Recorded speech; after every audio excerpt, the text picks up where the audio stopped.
Hello, everyone. It is certainly good to be back again, bringing a special Woman's View message sponsored by the Walt Weekly Podcast.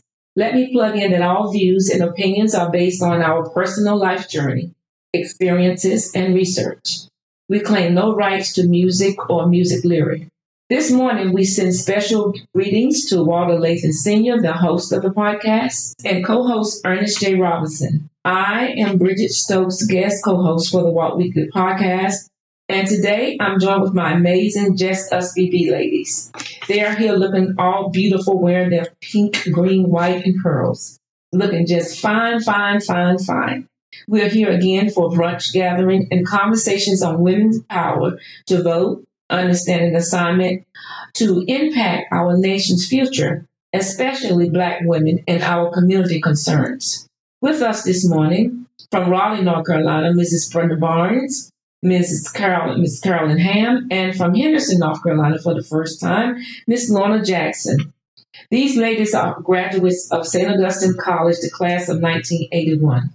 We are all retired professional women trying to make a difference in our community and family lives. Each of these ladies will have an opportunity to tell you about themselves. Before we start, we send out a special shout out to Barbara Moore, Raleigh, North Carolina, who's absent, our homegirl, our high school and classmate, longtime friend. Now, ladies, please introduce yourself and let our listener audience know how amazing you are. Good afternoon. Hi, I'm Brenda Barnes. I am a retired educator. I have always worked with a diverse population. I enjoy my people. I enjoy educating my people, and I enjoy life. If there's anything that you want to know, you can email me, which I will give you my email address, or you could Google me. Again, thank you to my host. I am Carolyn Ham, and I am currently residing in Raleigh, North Carolina. I am a mother of one, and I enjoy music of different genres. I love to dance. I can't dance as much as I used to, but I still try. And I'm very much into this election for obvious reasons. Kamala Harris. Amen to that. Hello, I'm Lorna Jackson, and I am a graduate, like Miss Briggette Stokes said, from St. Augustine College, and I am retired also. I'm a divorcee, and I was a single parent, and my job carried me out of town, and I said, I'm going to drive her with me. I kept my daughter with me as a nursery all the way through charter school. And also, I retired, and I'm an artist also, too. And I have shows, art shows, and I have art gallery, and so my artwork can be in everybody's home. And I thank you, Miss Bridget, for introducing me too. All right, thank you, ladies, you beautiful ladies. I would like to start our discussion with my love for music, of course, to set it off in addition, as Mary J. Blige sings just fine. She says in her song, "Can't let nobody take it away from you, from me, and from we." No time for moping around because, ladies, we know the assignment. We say, North Carolina, it's time. It's time to turn blue, not purple. As the whining sings, it's time to make a change, and we are the people who can do it. So, ladies, we know that our major rights as women has been restricted already for women in North Carolina by our Republican senators, Congress, and representatives, and by our Republican Supreme Court justices, local and national. Being a female means nothing to them, and we have come a long ways to fight for our rights to vote, work, and owning our bodies.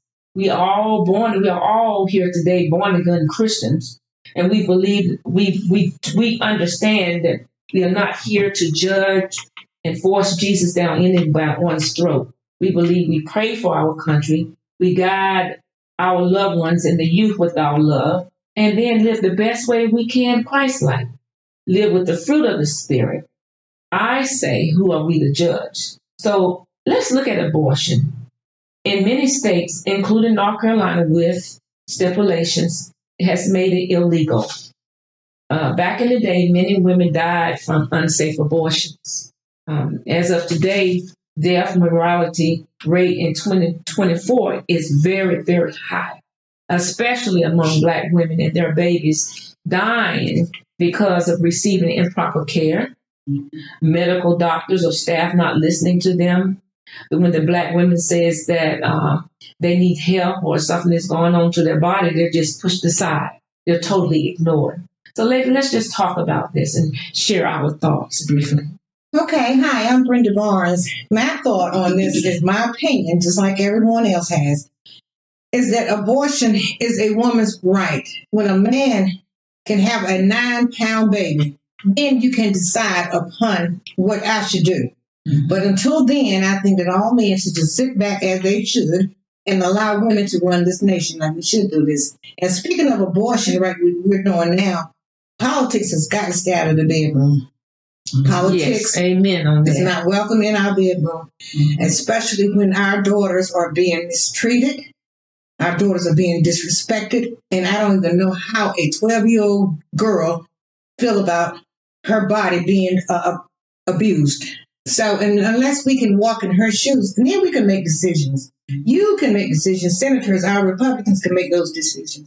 But until then, are you going to take care of our babies once they come into this world?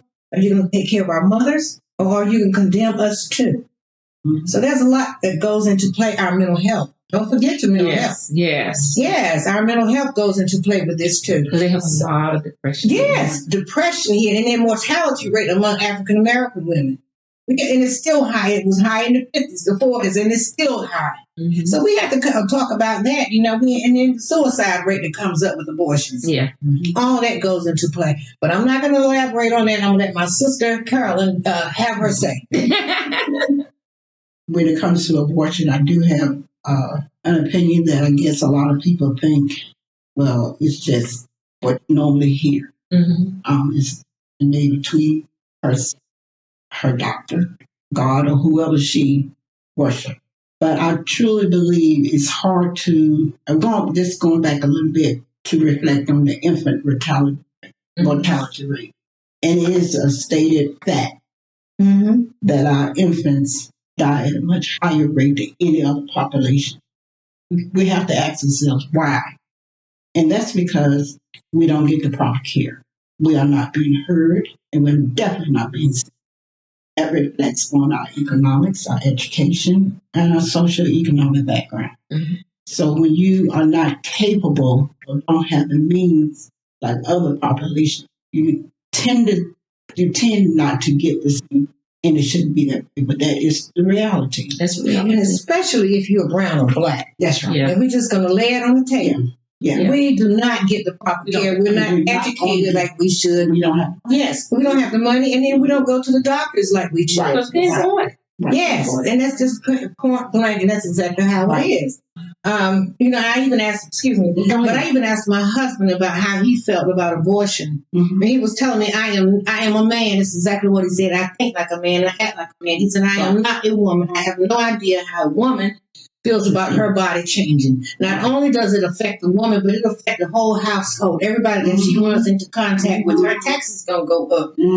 Her self-esteem. That's right. We have to worry about a lot of things with a woman, especially if you're a child and you're being abused and neglected by some monster that walks into your life and impregnates this child. How is she going to feel about that, being at 12 years old? She's not. You know what? Speaking of the monster walking to your life, and you can't do anything about it. Because this problem had happened also in the hospital when they have some young girl or young lady in a coma. Yes, I've heard that. And I have seen shows on there. And they having, they're sneaking guys in there to have sex with them girls.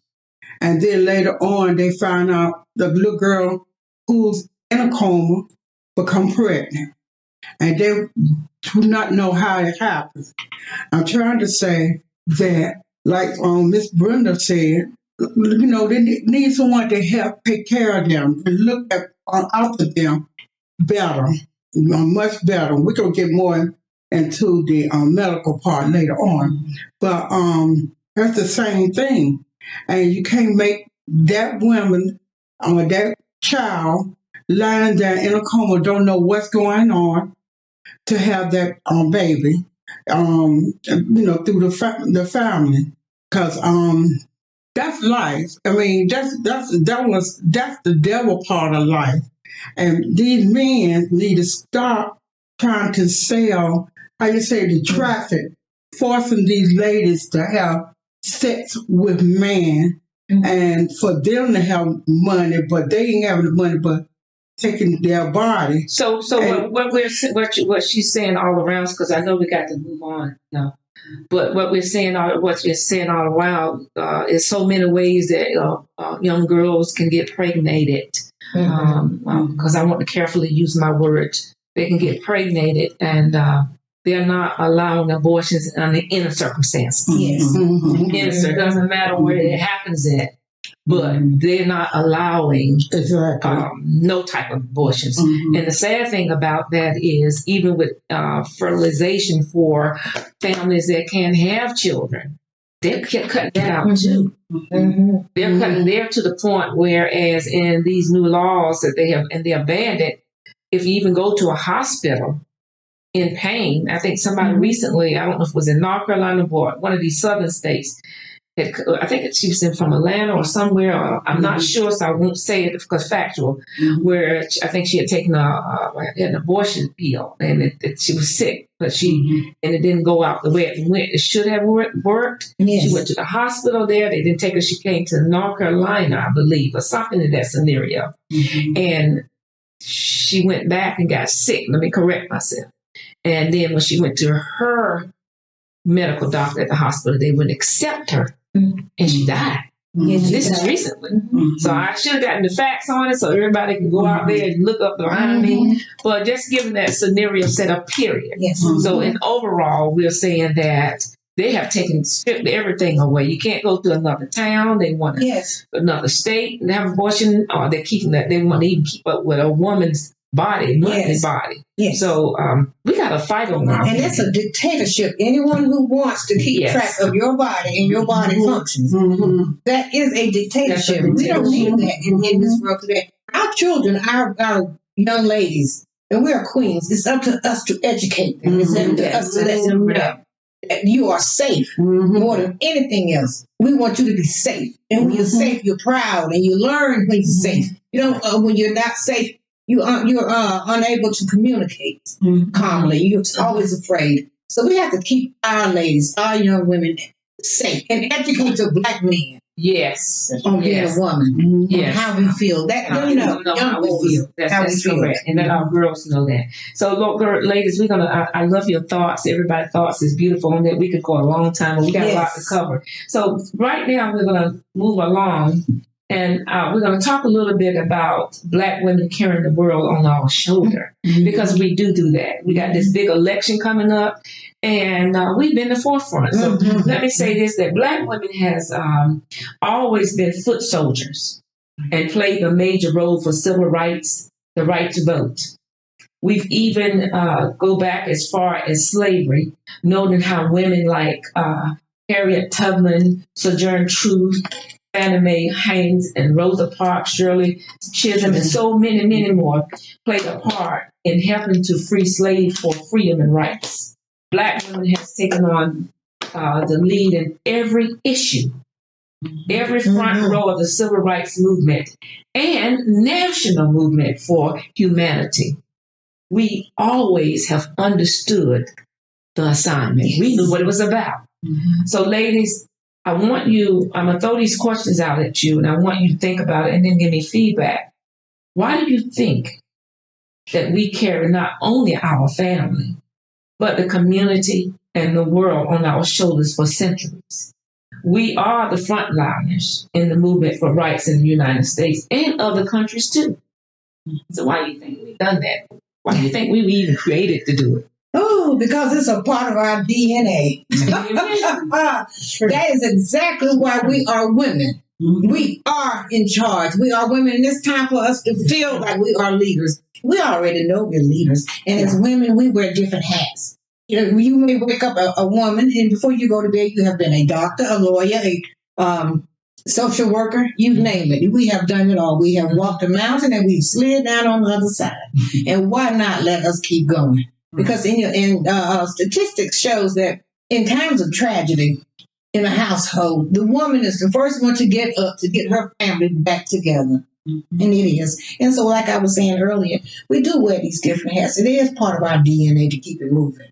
And it is. And that's exactly what we do. We're proud to be a woman. Show your girls. And we've had to carry it since since we got off that ship. Yes. Our ancestors got off the ship. We had to carry that of being the fighter, the strength, and moving forward. We had to move forward. We're the one that have to push forward, push our children forward. Even when our husbands or our mates are down, that black man is down. We have to push forward. Push. Because that's what we do. And we're the first one to go when they had the black rights, or when what is that thing that we were doing in the streets here not too long ago?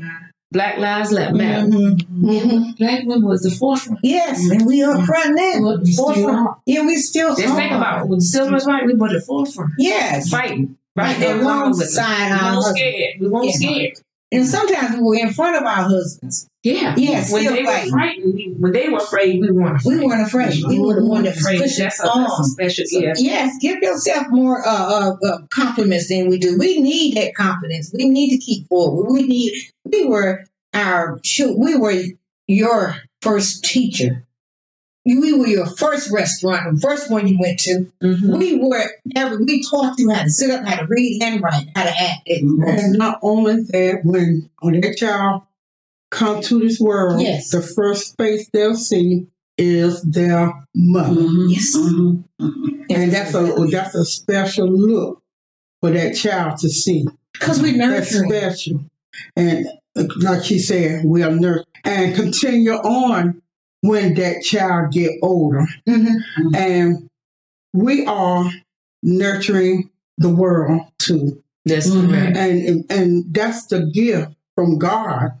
Sorry saying God. But that's fine. But that's a gift from God where he had put in the heart of the women. We are queens. I call ladies ladybugs. Sometimes we call each other sisters. And my daughter, she loves saying my queen. And that's who we are, queens. And we need to embrace that. Right. We have been condemned for so long and held back that we fail to realize that we are queens. Because even during that time of slavery or segregation, we were never looked upon as nothing. But sometimes our men tried to take on that identity. I need to be more white, like the white man. I guess I'm going to frame it that way, so that I can be equal to him. But yet, that black woman was never equal. Right. But she wasn't equal. We weren't equal, so we had to carry all this weight of this whole country. Excuse me, their sorrows and that pain that they have. You know what? That man was afraid of us. He was afraid of our ability. Those men are afraid of how far we can come without them. And they try to keep us down. Oh, you don't look good in that. You don't do this and you don't do that correct. But they try to keep us down because they're afraid of the black woman. Yeah. They are afraid of how far we can go. They are. So that's why we need it. We know the assignment from the beginning, and that's why we need to keep it. And that's why we're fighting that. Yeah. And I think too, like, piggyback what Brenda was saying, was saying that it's our DNA. Yes. When God created us, he didn't make a mistake. He knew exactly what to somebody take charge and what we're going to bear. We don't know our future, but God knew our future. So he gave us what we needed to fight these various battles, overcome these obstacles, and succeed at it. And also, Bridget was naming like Shirley Sissom and different women, during that time. They saw that if we don't get out and fight for our children and our children's future, what could be ramifications behind that. So they fought, they pulled other women along with them, and they carried that torch so that we could see that anything is possible when you fight for what you know is right. That's right. And I would like to say Kamala Harris. Kamala Harris. Mhm. She's another one that carried that same torch from the time. That's okay. It's okay. We know her name. One that helped free 100-some people. Harriet Tubman. Harriet Tubman.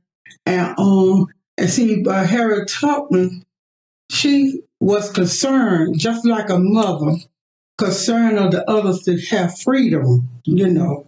And so Vice President Harris, she carrying that torch, continue on, and said there's more to be made to repair and continue on the fight of freedom. And, you know, cutting the test. It does not fight the freedom. And making wealthy pay their share. That's what it made to share. It is. And that's what it's all about. That mother feeling for they fighting for everyone to have their own freedom. So, ladies, what are your concerns when it comes to family and everyday existence? So we're in such a turmoil in the world today. Do you have any concerns? What we're facing today? We are going to talk more about the candidates. I kind of got that back on the back. But I just wanted to know, do you have any concern about your family, the Black family, and our everyday's existence? Any particular thing that, you know, that other people may not see, that we suffer with our Black families in our community. And when I say our community, I am talking about the Black community at this point. But any particular thing that you want to kick out and let our audience know that, you know, during the election, they often have these community talk shows, and in the small communities you really don't reach to, they got to have. But what are the concerns as far as the Black family? Well, first of all, you don't want your child to be judged when they go into the public school. Now, this is a true story of the gifted hand and how the son was able to learn and do and got the gift and got to have the reward for it. And a teacher stood up and laid the white children out, letting them know that they were better than this Black boy. That was wrong judgment. And that white lady, excuse me to say it like that, teacher, was allowed to remain in the public school system. Naturally, the mother, that's family, the mother moved her son on into another school, and that son, he the one had got the name of the gifted hand because he had saved lives who had brain, or he was working with the brains of the young children. And that is a true story. And so he had gotten education, and he had gotten the career and working in the hospital like that. But the mother, she the one helped him at that last surgery, saying, he was talking about the faucet, that you can cut that water off, turn that water off, and then work on the other faucet. Then you turn the water back on, it worked. That mother said that, and they gave him the great idea of helping the Siamese twins to how to separate, stop one heart, and work on the other one, and turn the other heart to start pumping again. And that was a gift from God that taught him to do it. But that was the child was led by his mother. The mother is the queen of the what? Family. So you're saying that the concern of your concern of families today is the education and being treated fairly in the schools. That's what Greg said, because they can. giving each one a fair chance. Give everybody. Because when I spoke in the beginning, because the ladies was judging the boy, and the boy was a great person, and like I said, at the end, after he became an adult, he had they call him the gifted hand. Okay. Well, that's a beautiful story. That's a beautiful story. Her rendition of show that this really happened, and why a lot of people would be concerned about education, because you could be hindering somebody else from something brilliant, and not raising that child in a good school or being treated fairly. Because as we know, the Republicans, we'll talk about the Plan 2025 that they have. That part of that is demolishing public school or taking money away from the public school and actually putting it into funding the private schools. Yes, where they want to send their kids. Right, where they want to send their kids. So that's a good scenario and a good story. Yeah, take vouchers from Head Start, daycare, where it's all starts. So that's good. Carolyn, you want to say anything? When I look at the family dynamics in our community, is complex because I look at education, all was speaking on. I look at our religion. I look at our education system. I look at our workforce. I look at all spectrums. That, to me, pivots back to election.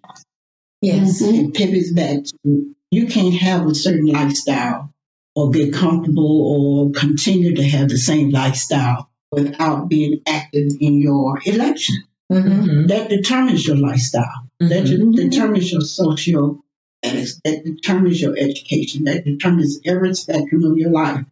So for me, I don't know whether it's concern, but it is an issue because I think some young people don't quite grasp the importance of election. How it affects your lifestyle. How it affects your lifestyle. And I'm glad you said that because I wanted to move on and cover a few more things while we hear our concerns in our own community. I'm going to start with, we have a lot of sleepless nights worrying and praying about protecting our children from our own community of violence, school violence, and police brutality. So what do you ladies think is the root of all this as it pertains or connects to this election coming up, or the people we select to be our leaders, and how it affects us and our children personally? Well, I'll say something. Yes, this had happened here in this area. These the white boys, young men, that is, they was at the traffic light, and there was a black lady driving her car at the light. And they were beside her, and I saw this on the news. They said they were talking about they going to change how did he say his thing? He said, make it great again. They're going to make it great again, and they got out of that car and went to that girl car and beat her. And she had to go to the hospital emergency. And because of people running for the president, and I'm going to say the name, President Trump, running for president or was president, and that caused the prejudiced people to really come out of the darkness when they was hiding themselves. They became to react toward us then. And like you said, we're talking about facts, and I saw that on the news. We've been mistreated for generations and generations, but we always bounce back because we're very resilient. We're very resilient. But what we need to do, we need to educate our boys and our young people and our girls, too, about local elections. Know who your DA is. Know who your sheriff department is, because they're the one that's going to arrest you and see how much time you're going to get. See what judges have programs out there for young kids. That's what we need to invest in. And educate your people from the ground floor all the way up. Educate. And if you want to put something in something that black people don't want to find out about, put it in a book, because we were known not to read. However, we're building up now. And my goal is, as a retired educator, and then I'm coming back out of that part-time, I often ask my students, who's running for president? Mm-hmm. And, who's running for vice president? How do you feel about that woman? Don't you know that you're making history right now? Because this presidency is going to affect you more than it will me. And that's exactly what I try to tell my kids at school and my family, my offsprings and everything. But the family unity is falling apart. Yes. We got to keep it together. And this is by education, socioeconomic backgrounds, you name it. All those factors come into play. And it does. So, however, once we educate our people, that's how we move forward as a unit. But what I was saying about the president is my brother, my nephew, both of them together, it's father and son, they could tell you how many times they be stopped on the highway just to be stopping by. I said, they still doing that. You know what? We have to teach our children to comply. Comply. And then sometimes they do comply when it comes to police brutality, and they still do it because we've seen the evidence of it. So they still do it. So we have to let our, like you said, go into these electing the right people. But once we elect them, we don't stop. We have to push our issue. Yes. We have to go and say, okay, I'm electing you, but hey, we got to do something about this. We need this today. Right. We got to keep pressing on because you don't stop just because you elect them. Yes. You have to go put pressure on them. Yes. Go call them number, I ain't gonna sit in, but write them letters, your congressman, whoever you vote in and say, hey, I got you in here. And this is what's suffering in my community. Right. This is what's suffering in the Black community. Yes. Our children know they're not perfect, and so is no other body's children perfect. But this police brutality has to stop. Yes. I think, like, a lot of times I look at how we have in our own community crime on top, Black on Black. Yes. And then we get crimes that we're familiar with, and we're comfortable with. And I always say we learned from the ancestors, but we just talk about that another time. We learned it from the keeper of our ancestors, the masters. That's where it comes from. But where are our children getting all these guns from? They can't go out and make them. They can't buy them. So we have, as a nation, or as in our Black community, we have concerns about, there's nothing wrong with gun owners now. You know, say that because back in the day, some of them had legal and illegal. Yes. We always had that in your house. Your grandpa had the raffles and stuff, but we have to pressure them, these lawmakers, about these gun rights. It's nothing wrong. I want them to have gun rights, but then at least have some type of order where they can go, is they crazy getting these guns? Because they're coming in our community and our children, they're getting them from somewhere. Yes. And the drugs coming in. And the drugs are coming in with the Black community. Just like you hear them talk about, well, the drugs, this, but it's in our community bad too. Not just the opium in the white community increase. It's in our community too. Yes. And we do not and we're concerned about it because we're concerned about our neighborhoods. We're concerned about our elderly. Gangs coming over, taking them. We are concerned about our safety. So we are worried just like they are. Yes. And just like they are. Let me get Carolyn because we got to move on because we don't have a lot of time. I don't want to say too much about it, but I agree with each of you has said. Our community is our community. Yes. And when I was growing up, everybody in the community could discipline me in a way that it was okay with my mom and my dad. As long as she was an adult, someone that they knew of, we grew up respecting them. Yeah. That was the bottom line. I respected the elder. But we make changes. And I think children don't have that general respect for their elders. I'm not saying all of them don't. I'm not saying a lot of them don't. It starts at home too. It starts at home.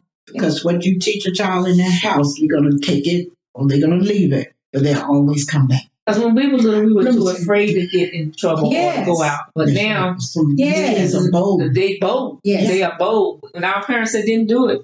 They didn't do it. So it starts in the home. And I think the Black community have lost some of their our culture and morals. The culture of raising our children. I could never imagine my kids talking back to us. So like you said before, we have to teach them the respect their first their family. Yes. That's right. And respect the law. Respect the law. Come on, let's keep it real. Now, the other side don't do it neither, but I ain't talking about the other side. I'm talking about my people here. Respect the law. Don't be out there. I ain't teach you to go out there cussing and raising your voice. So we have work to do in our own community also. But we got to elect the people that we elect. We cannot let them take us for granted. And we have to hold them accountable. We have to hold them accountable. And yourself accountable too. We have to hold every individual accountable for their actions and what goes on here. You know, we have to surround ourselves, and I always tell my children, surround yourself with your village should be a positive influence. You should have no one in your village to deter you from what's right or wrong, because you already know. So make sure, young, old, your village should be. So you should surround yourself with your village where they can help you grow, help you motivate, to be a productive citizen that we all know that you can be. That's right. The thing that what I was trying to get out on Sister Bridget, that we should do something. When I said we, I'm talking about the leaders. You know, what we should do for in order. So with the vice president, Harris came out with an idea of having to start teaching in school about mental health and you know, getting that in. That's part of it. And they're not going to try to take the gun out of your house because you need it, but teaching so the right person will have the gun in the right hand. You know, that's right. That's all I wanted to say. That's exactly right. Well, ladies, we'll move along because we are on the time thing because we got a lot to cover. I wanted us to, we took a little long on this, but I wanted us to cover a little bit, and we may not have time, but just a little about how do you feel about the economy now? We know that the Federal Reserve interest rate dropped 4/3 to 4/5% last week, and the economy is good, is getting back normal. So as the economy continues to get back, what concern do you have as far as the Black family futures is at stake with this economy going back, or where it is now? Because you see, you know, a lot of people are voting by, well, I'm struggling. And I'm not saying that our rent is extremely high. So please understand, the audience know that. I'm not saying that they're not struggling because I don't know what's in everybody's house. But how y'all feel about that, the economy, and how our people can rise up on another level or rise up out of poverty? You know, my mama used to always say, and my grandfather said that her dad always said, you're supposed to own land and things like that. But how do you feel about the economy and where it's going now? I feel comfortable with the economy. I am very happy with the economy now. However, I think as a nation, as a people, we need to take advantage of this opportunity. We need to start investing. And instead of with it, along comes with investing, we have got to educate ourselves. People, that's exactly what it all boils down to, is education. Then you pass it on to the next generation. Education is what plays on in this world here, so that you can become in tune with everything that's going on. Read, listen, and read. That's exactly what we should do. Yes. I think, you know, I agree with Ms. Barnes. We can say first name. Oh, okay. It's a sister thing. Okay. We ain't getting married. We ain't y'all not in front of the classroom. Yeah. Okay, we have lunch. I didn't know. I just want to do it properly. That's all right. But I think it's a good thing, you know, and it's a good thing that the interest rate is big because it gives those, you know, it helps with always getting a loan, getting a car loan, getting mortgages, whatever. Buying houses. So it's a much greater opportunity to get previously. On the other hand, rent is high, and it has been high for a long time. So hopefully, you know, people will take advantage of, especially young couples, I would put it that way. Look at doing something that would benefit them in the future. Invest in a home. Yeah, investment. Buy gold. Buy gold. Invest. Learn what's out there. Learn how to save. Learn how to think about, not today, but 5 years, 10 years. Yeah, because they may not have the Republican get. They may not have the opportunities that we have. Yeah, that's right. What we have invested in, and or what we have. Like they want, if they take away what they have in their 2025 plan to take away this Social Security and things like that. That we know what we invested in the system, and that's your money. Yes, that's your money. And we need to let our young people know they got to work too. Yeah, you got to work for this. We got to put something in the system. You know, so then to get it in there. So you have to put something in and encourage them to do their own businesses. You know, because Vice President Harris is donating. I mean, she's promised to give us 50,000 entrepreneurs, for small businesses, which is great. Yeah. 30 billion for housing. Yeah, she's really advocating for the middle class. Yeah, yes. And this sister here is so powerful. But I'm going to let you introduce her. Oh yeah, I know we're ready to talk. I'm ready. So go on in, because Lauren look like she busting and say something over there. And I'm very dramatic. So let me move on by saying that we all know that that North Carolina is the playbook for helping to elect the next president for the United States of America. Yes. And of course, we are known as a purple state, but back in 2008, we turned blue. And that was an exciting time. We can do it again. So ladies, all that I'm saying is that when we fight, we win. We win. So what are some concerns that us every day and night reflects in our choices that when we make a decision on election day? Because we got to make some serious decisions.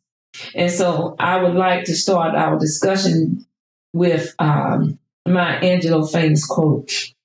She says that, and I love Maya Angelou.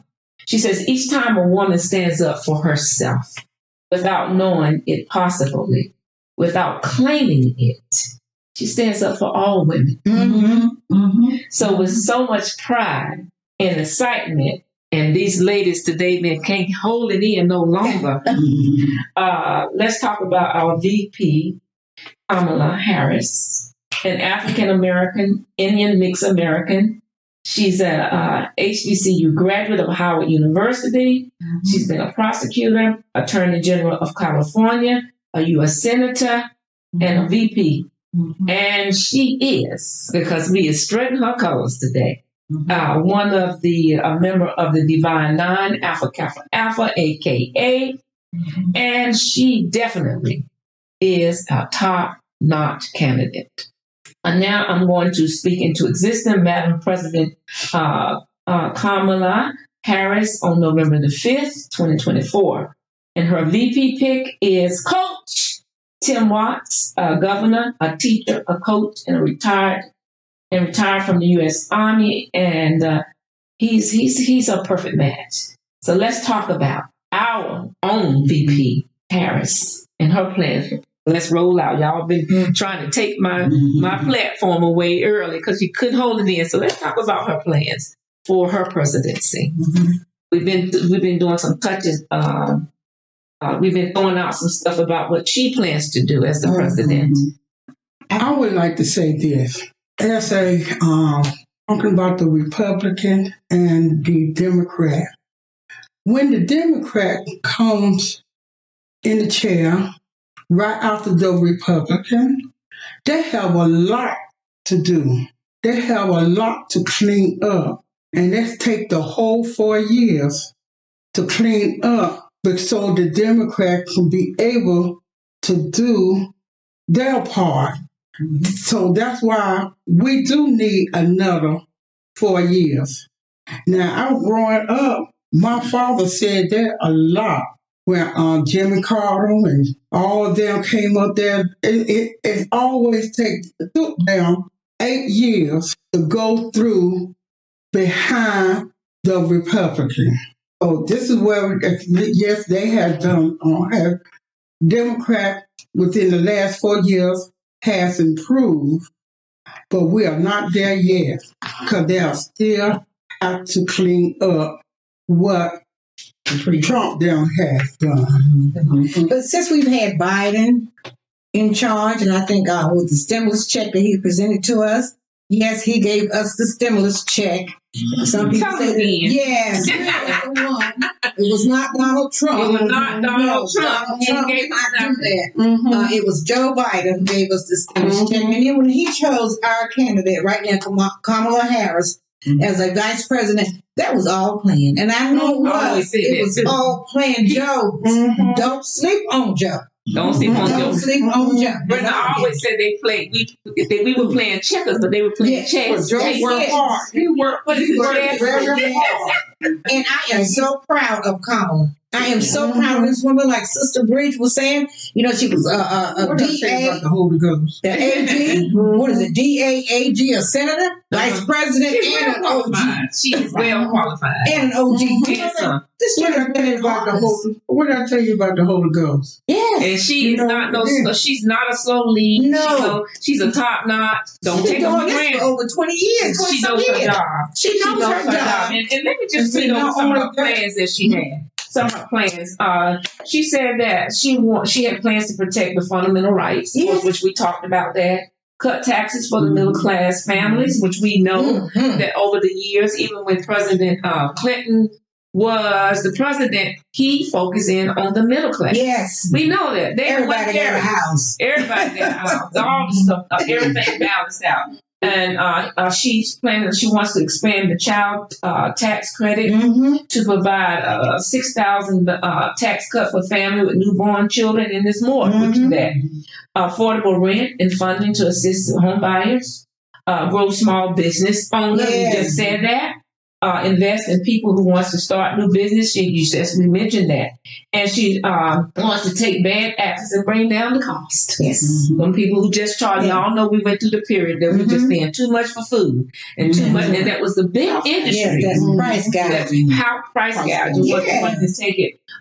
Protect and strengthen Social Security and Medicaid or Medicare. Invest in affordable child care and long-term care.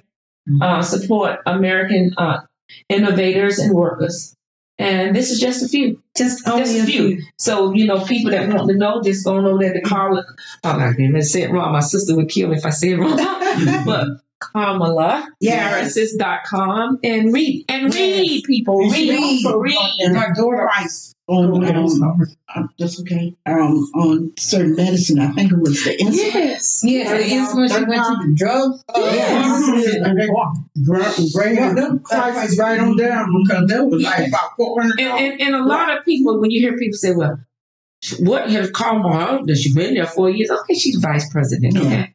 Come on, people. She's the VP. Yes. VP don't do all that And I stuff. think people realize that and they know that. I think it's just a way to find something rather than something good to say. It's easier to find something bad. And what I said, Biden, he had to beg and plead to our people to take care of their health. When the COVID came out, he got to get on TV and beg and plead for them to take care of their health. Such as Donald Trump talking about take Take us on bleach. bleach. Yeah. That was the crazy stuff. Well, that's when you listen But to like we said before, even during that time, Yeah. Donald Trump was just Donald Trump. Donald Trump. Well, we're going to focus He on likes something. attention. Yeah, and he does. He loves negative attention and all this Yeah, he stuff. does. And I think some of the things that happens to him now is staged. It's all. And I feel like it's all staged, because he's an entertainer.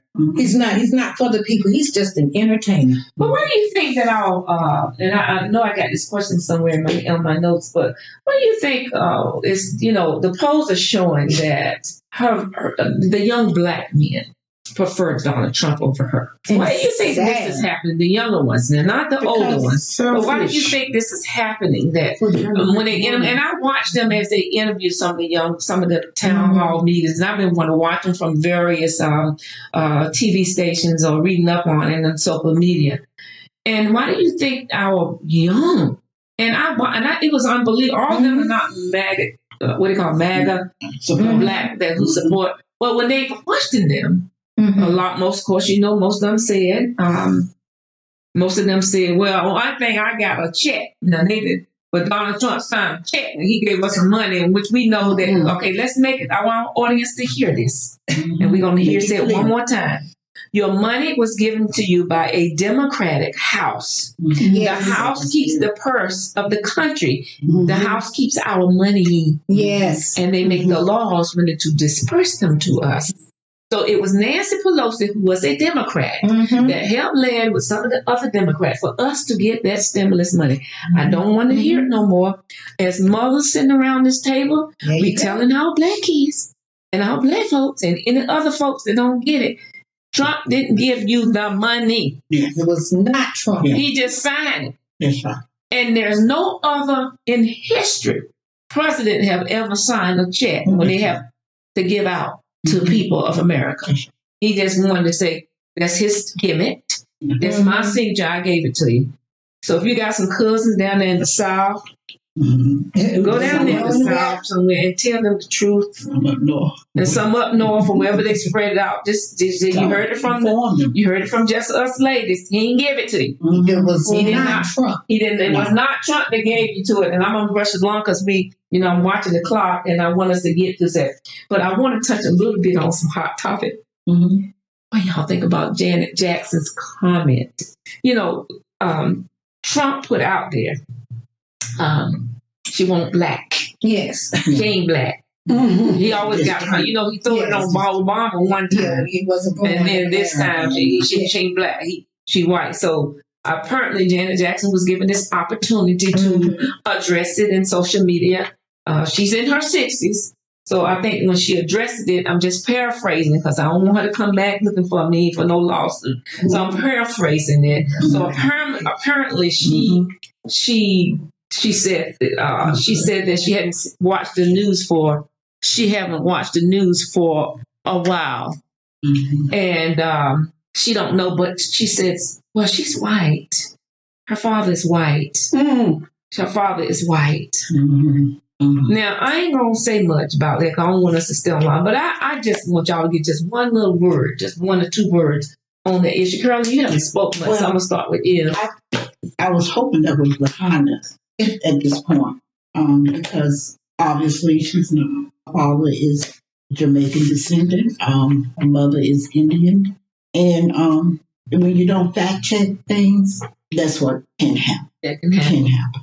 Others have said, we all make mistakes. I have misspoken different terms, but she's definitely not white. That's what I can say. Yeah, she's not. She's black. Hey, what is America? One drop of blood. Hey. Yes, and they made that law. America made that law. We didn't make All right, that law. we didn't make that law. That's America law, and she's over here in America.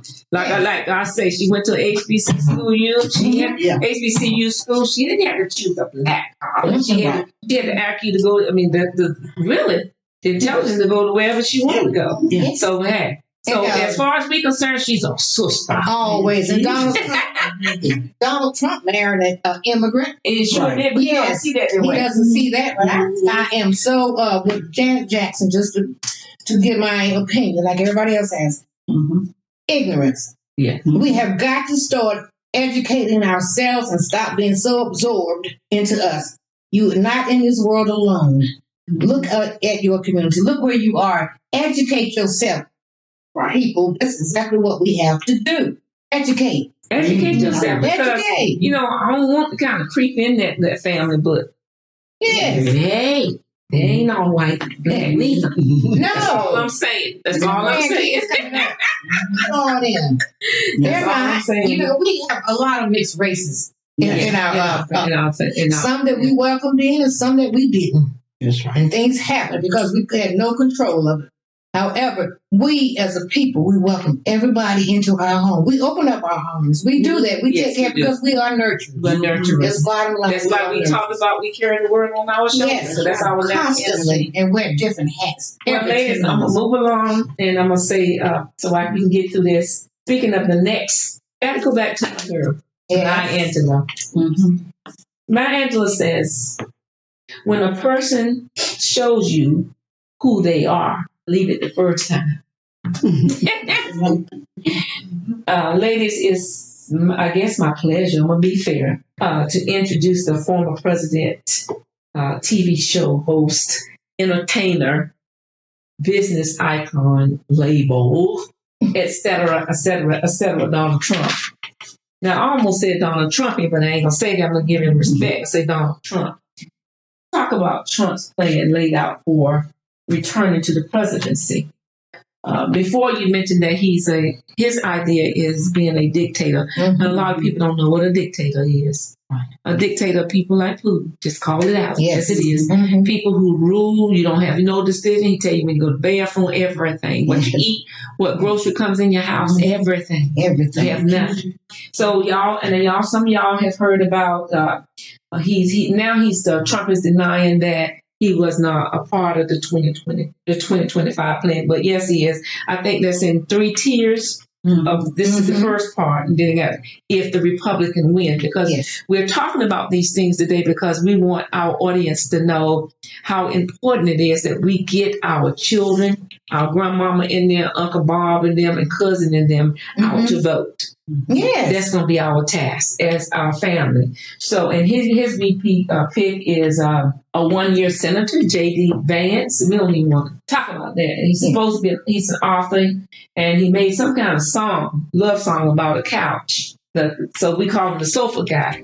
Thank you for joining the Walt Weekly. We can be found at Facebook, the Walt Weekly Podcast, Twitter, at Walt Weekly, Instagram, the Walt Weekly, and www.thewaltweekly.com.